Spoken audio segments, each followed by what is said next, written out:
Baik, Assalamualaikum warahmatullahi wabarakatuh. Salam sejahtera buat kita semua. Perkenalkan, nama saya Anugrah. Saya adalah salah satu dosen di Universitas Fajar, tepatnya pada program studi Magister Rekayasa Infrastruktur dan Lingkungan.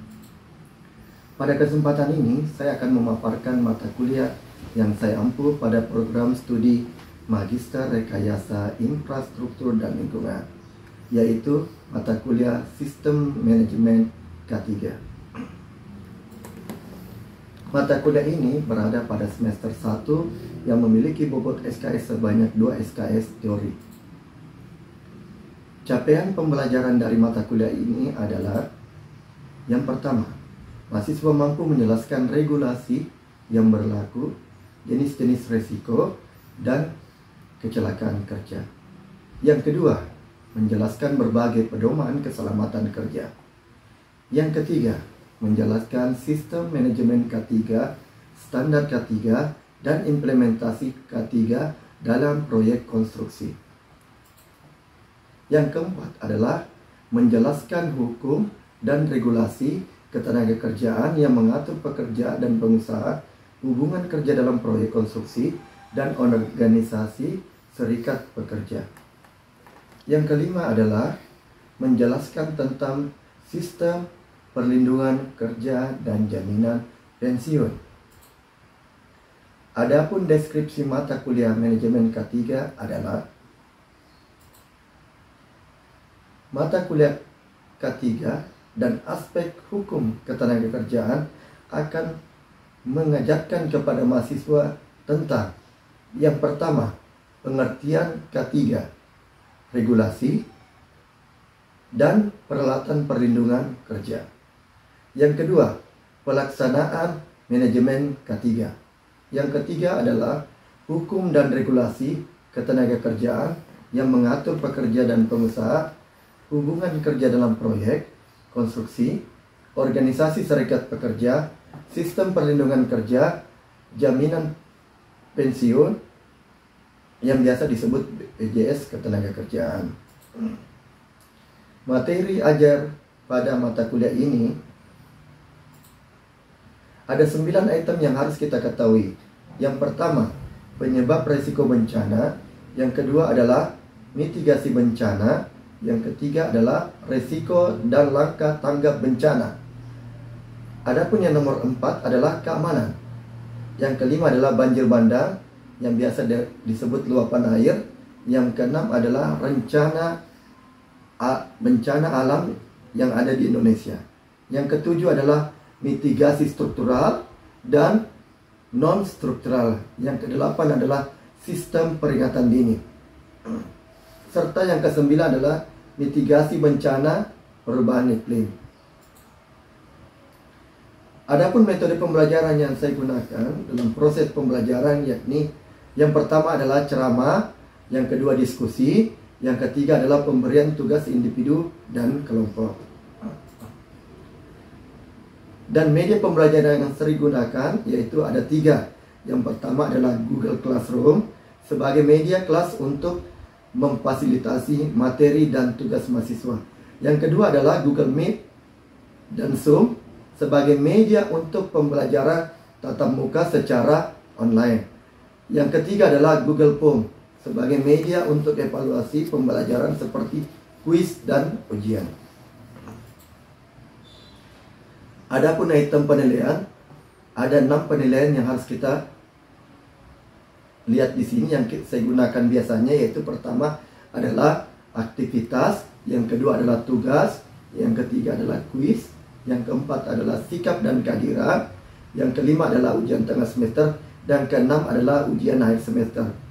Adapun bobot penilaian masing-masing dari 6 tadi yang saya sebutkan, yaitu pertama, aktivitas itu adalah 10%, yang kedua adalah tugas 10%, yang ketiga adalah kuis 5%, dan keempat adalah sikap dan kehadiran adalah 5%, yang kelima adalah ujian tengah semester, itu bobotnya 35%, sedangkan yang keenam dan yang terakhir adalah ujian semester, itu adalah bobotnya 35%. Itulah deskripsi mata kuliah sistem manajemen K3 yang saya ampuh pada program studi Magister Rekayasa Infrastruktur Lingkungan di Universitas Fajar. Selanjutnya saya akan memperlihatkan video pembelajaran yang telah saya lakukan. Ya, baik. Assalamualaikum warahmatullahi wabarakatuh. Waalaikumsalam warahmatullahi wabarakatuh. Bagaimana kabar kalian semua? Baik. Alhamdulillah. Pada kesempatan kali ini saya akan mempresentasikan bagaimana mata kuliah ini kita bisa terapkan supaya pada perencanaan keselamatan, khususnya pada perencanaan keselamatan konstruksi. Kenapa saya ambil perencanaan keselamatan konstruksi?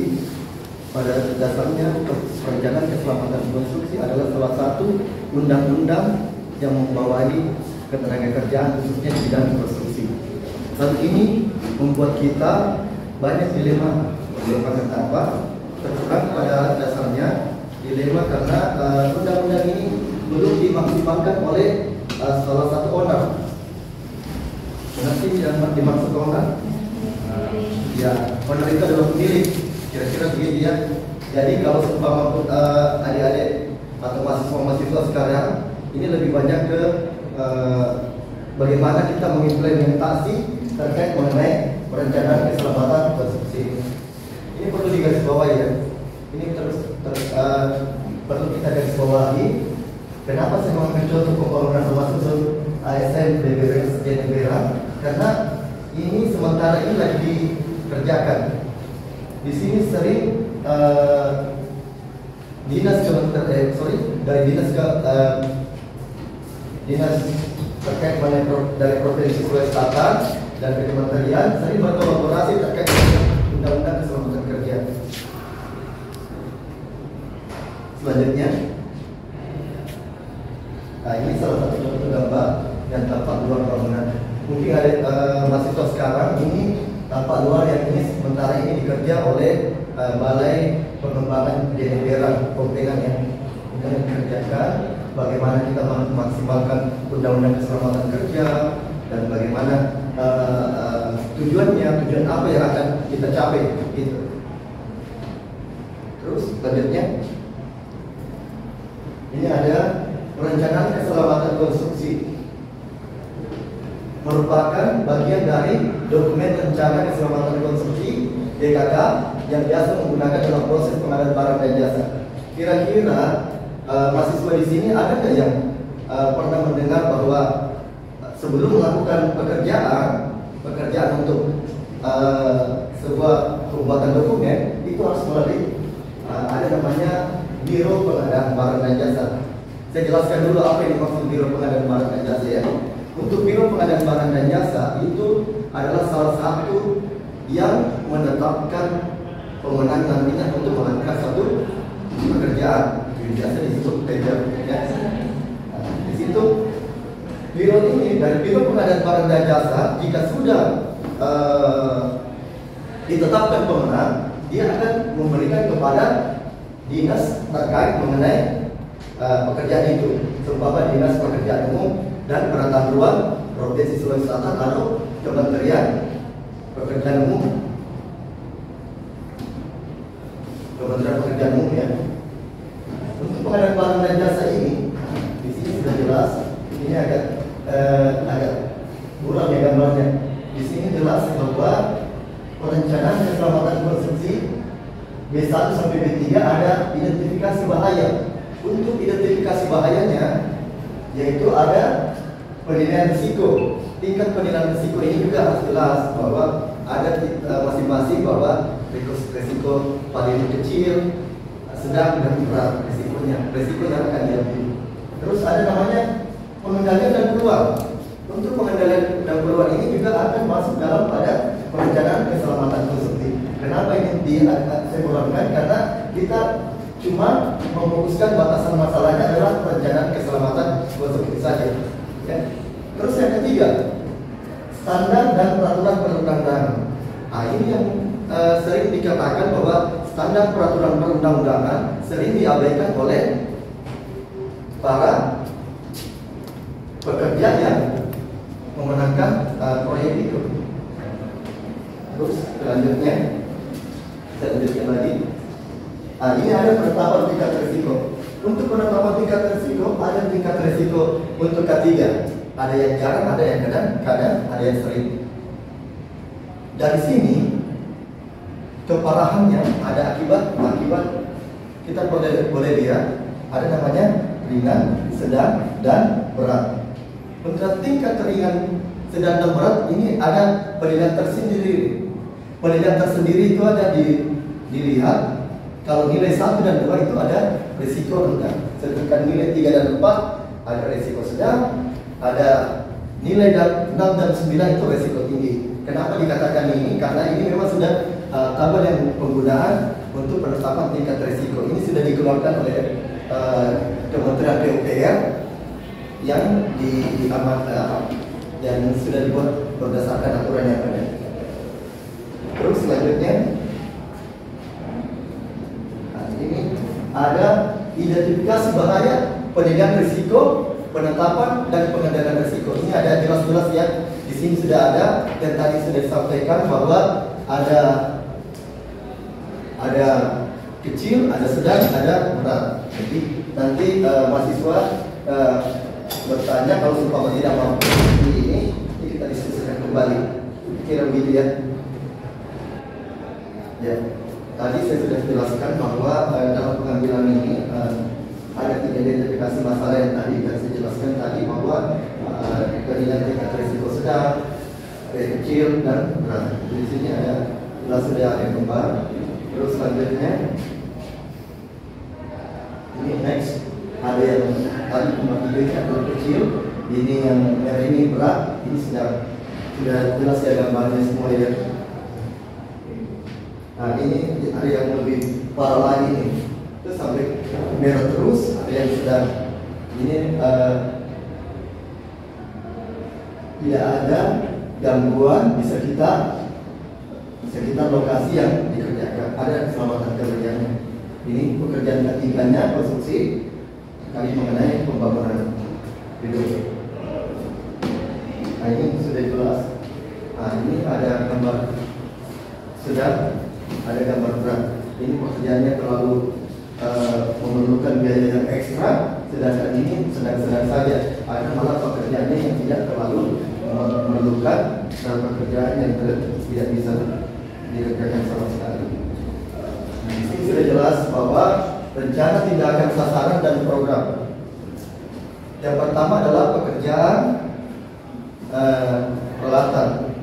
Ini pekerjaan peralatan. Terus ini sudah pekerjaan yang kedua pekerjaan galian, terus pekerjaan struktur bawah, struktur atas dan struktur bawah dan atas ya. Nah ini pengendalian dan risiko. Ini sudah jelas-jelas semuanya, sasaran khusus, ada estimasi biayanya, sumber daya, ada jangka waktu, ada indikator pencapaian, ada monitoring, ada tanggung jawab. Jelas di sini ya. Kira-kira sampai di sini ada yang kurang dimengerti? Mahasiswa ya. Iya. Bisa diberikan contoh di tempat tadi kan menjelaskan tentang risiko sedang, berat, dan ringan. Ya. Contohnya Pak, kalau yang berat ini seperti apa? Ya. Untuk K3 sendiri,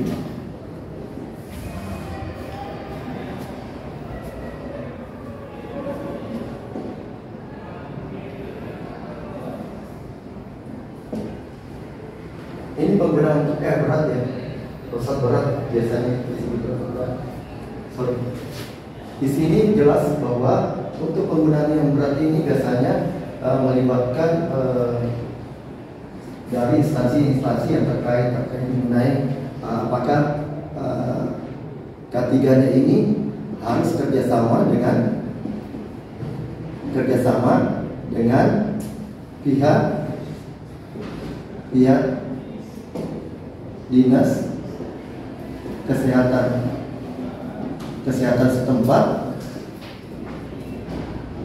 setempat atau pihak rumah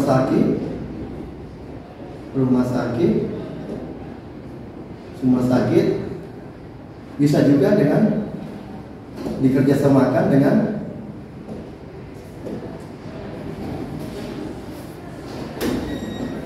kerjasamakan dengan pihak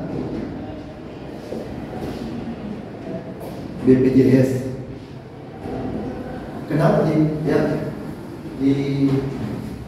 kerjasamakan dengan pihak BPJS? Karena pihak BPJS ini adalah mengcover semua kegiatan, baik itu yang ringan, sedang, dan berat, itu semuanya harus di-cover dengan BPJS kerjasama dengan Dinas Kesehatan dan rumah sakit setempat.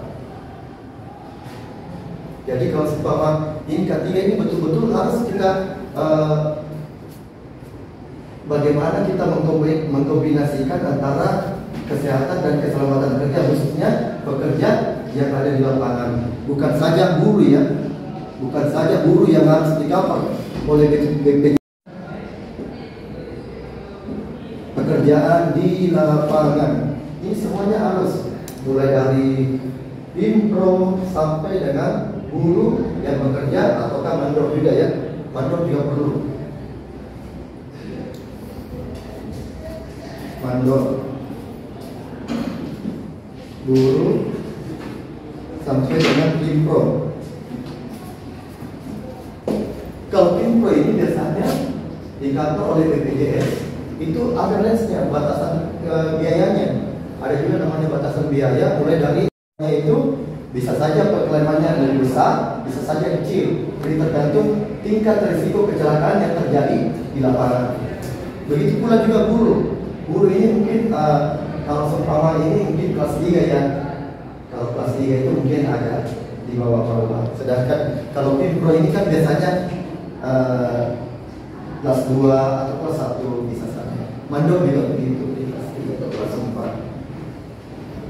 Terus selanjutnya lagi ya, saya mau bertanya dulu, bagaimana tadi Pak? Apa Bapak masih kurang ya?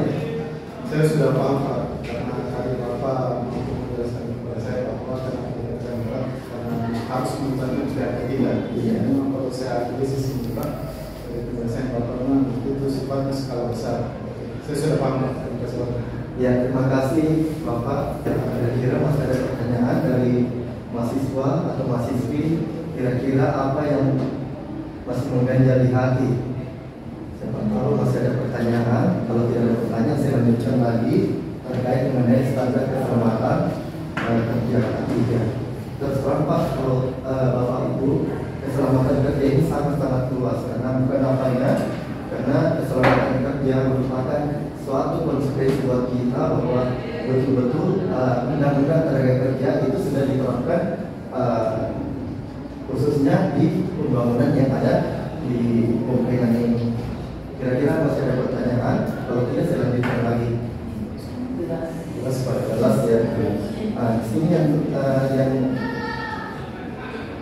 ada standar peraturan perundang-undangan. Di sini jelas daftar peraturan perundang-undangan dan persyaratan K3 yang digunakan sebagai acuan dalam melaksanakan SMK 3 konsepsi bidang PU antara lain sebagai berikut. Ini ada 8 tahun. Saya bacakan saja. Undang-Undang Nomor 18 Tahun 99 tentang jasa konstruksi, Undang-Undang tentang Nomor 18 Tahun 99 tentang jasa konstruksi ini mengamanatkan setiap pekerjaan khususnya yang ada di pelaksanaan pembangunan khususnya di seluruh Indonesia itu harus berdasarkan ada namanya izin usaha jasa konstruksi, ada namanya IJK ya, izin usaha jasa konstruksi. Kebetulan saya juga pernah bergerak di bidang jasa konstruksi waktu itu sebelum jadi dosen, saya sempat bergerak di bidang izin usaha jasa konstruksi. Terus yang kedua ada PP nomor 50 tahun tentang penerapan SMK 3. Ini juga kita lihat PP peraturan pemerintah nomor 50 tahun 2012 tentang penerapan SMK 3. Untuk penerapan SMK 3 ini perlu kita melihat apakah PP ini sudah dilakukan khususnya di bidang pembangunan yang tadi sudah dilakukan. Kenapa? Karena saya mengambil sampel bahwa kita tidak mungkin menulis peraturan ini kalau belum diterapkan di di pembangunan itu. Yang ketiga adalah Undang-Undang 14 tahun 69 tentang ketentuan pokok mengenai tenaga kerja. Ini sebetulnya sudah direvisi ya. Sekarang ada yang terbaru terkait mengenai Undang-Undang Ketenagakerjaan tahun 69. Ini masih zaman Orde Baru ya. Pada saat itu awal-awal reformasi Orde Baru itu sudah diterapkan ini. Yang keempat adalah Undang-Undang Nomor 1 tahun 70 tentang keselamatan kerja. Ini setelah direvisi tahun 70, berarti sudah 40 tahun lebih ya, hampir 50 tahun sudah Indonesia menerapkan sistem tentang keselamatan kerja. Tapi sekarang ini tentang keselamatan kerja masih dalam arti kata belum diterapkan sedemikian rupa, karena terserah kalau kita membayarkan BPJS kepada guru atau mandor atau perangkat yang ada di dalam pekerjaan ini mungkin agak sedikit ribet untuk baik itu keseluruhan terbatas atau menyatakan PNSA atau CP ataukah grup dalam hal arti kata adalah beberapa perkumpulan terkait mengenai perseroan terbatas di situ. Saya jelaskan dulu ya, apa dibilang grup, apa PT, apa CP. Grup ini adalah kumpulan daripada beberapa PT. Nah, ini grup. Ini grup. Ada PT, seumpama PT Bintang. Ada PT Berlian. Nah, perseroan terbatas ini adalah perusahaan setelah dari CP ke PT. Ini perseroan terbatas. PT itu adalah perseroan terbatas ya. Perseroan terbatas. CP ini adalah Government Attire, bahasa Inggris ya. Government Attire, PNSA. Kalau satu tulisannya begini ya. CP Government Attire PNSA itu adalah perusahaan yang masih dalam arti kata masih kecil ya. Biasanya CP ini dibentuk karena konsorsium untuk membentuk satu perusahaan diperlukan adalah CP. CP itu yang biasanya bergerak di bidang baik itu jasa konstruksi ataukah bidang tenaga-tenaga yang lain, bisa saja bidang tenaga kerja security ataukah yang lain. Terus selanjutnya tadi sudah sampai di sini, kira-kira untuk nomor 4 ini ada pertanyaan tidak mahasiswa di sini? Kalau bisa bertanya, alangkah baiknya kalau kita sharing bagaimana kita supaya mengkomunikasikannya lebih bagus. Jadi jangan sampai teman-teman di sini atau mahasiswa di sini tidak mengerti. Nanti kalau seumpama sudah waktunya ini kita ujian, tidak ada lagi yang ini, ada lagi pertanyaan. Kira-kira begitu ya. Kalau tidak ada, saya lanjutkan lagi. Terus yang kelima, Undang-Undang Nomor 3 Tahun 92 tentang Jaminan Sosial Tenaga Kerja. Nah, ini jam sostek namanya ini. Saya jelaskan dulu, ada namanya jam sostek ya. Jaminan Sosial Tenaga Kerja, disingkat jam sostek. Jam sostek ya. Kira-kira ada tahu tidak jam sostek itu apa? Ada kira-kira yang mengerti apa yang dimaksud jam sostek? Jaminan Sosial Tenaga Kerja. Jam sostek ini diberikan kepada pekerja di lapangan, khususnya guru, mandor, dan terkait di dalamnya. Semuanya dapat jam sostek ya. Apabila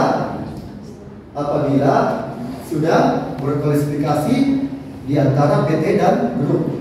Pak, mau bertanya. Iya. Sama tidak dengan jam sostek sama asuransi? Ya, pertanyaannya bagus. Asuransi adalah, saya jawab dulu ya. Untuk asuransi ini biasanya di-cover apabila terjadi pengklaiman pada saat terjadi kecelakaan kerja di lapangan. Sedangkan jam sostek dibayarkan setelah adik atau teman-teman semua yang ada di sini ini dibayarkan setelah berhenti bekerja ataukah proyek terlaksana sudah terlaksana semuanya. Nanti dibayarkan setelah itu 6 bulan setelah adik atau mahasiswa di sini bekerja, nanti 6 bulan setelah itu bisa dibayarkan diklaim ya. Berapa lama pekerjaan itu selesai? Kalau selesainya sekitar 2 tahun pekerjaan, 2 tahun berarti 2 kali penglaimannya bisa ya. 1 kali penglaiman dibayarkan setelah 6 bulan berhenti bekerja. Nah itu bedanya asuransi dengan jam sostek. Jaminan sosial tenaga kerja, ada namanya asuransi. Kalau asuransi, begitu kita terjadi kecelakaan dibayarkan langsung setelah keluar dari rumah sakit. Sedangkan jam sostek dibayarkan setelah kita berhenti bekerja di perusahaan tersebut, 6 bulan setelah itu sudah dibayarkan di jam sostek.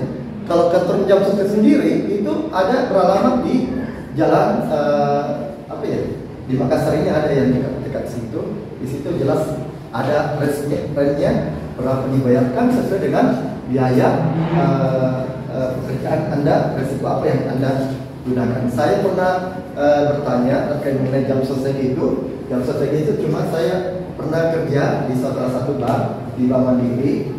Waktu itu di Bank Mandiri, sebelum jadi dosen saya kerja Bank Mandiri. Kebetulan saya di Bank Mandiri Pusat, saya diklaim cuma berapa karena mungkin saya pindah, saya berkeluarga, saya dari Jakarta pindah ke sini, tidak lagi kembali ke pusat. Jadi cuma dibayar 2 tahun, ya lumayan lah. Penglaimannya itu sekitar 8 juta saya dapat. Dan ke sini sudah, karena ada dua item yang belum saya jelaskan. Kira-kira mahasiswa di sini saya sampaikan bahwa untuk nomor 7 dan 8 ini kita buat tugas saja. Minggu depan kita kumpulkan lagi. Nanti kalau seumpama ada pertanyaan terkait itu, tolong saya dihubungi atau di WhatsApp atau apa. Kalau kita ketemu nanti kita diskusikan kembali.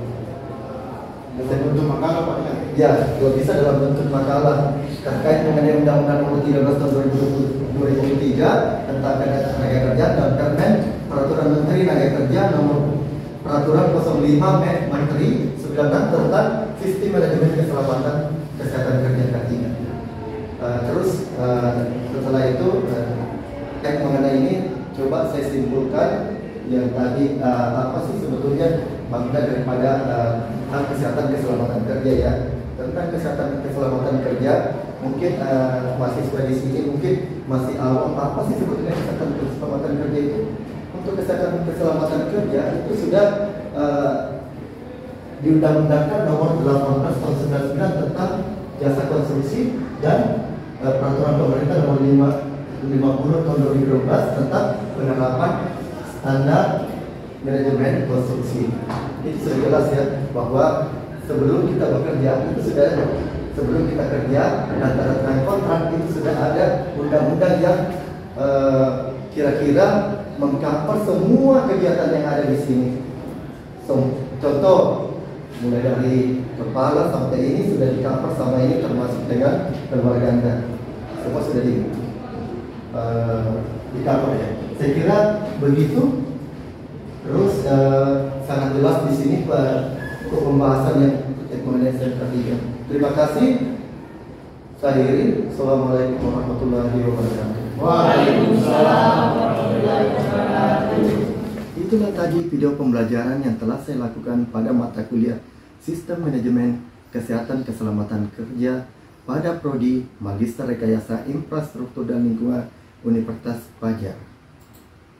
Semoga video pembelajaran ini dapat memberikan kontribusi kepada mahasiswa dan teman-teman sejawat yang lainnya untuk menjadikan generasi Indonesia menjadi generasi emas. Sekian, Assalamualaikum warahmatullahi wabarakatuh.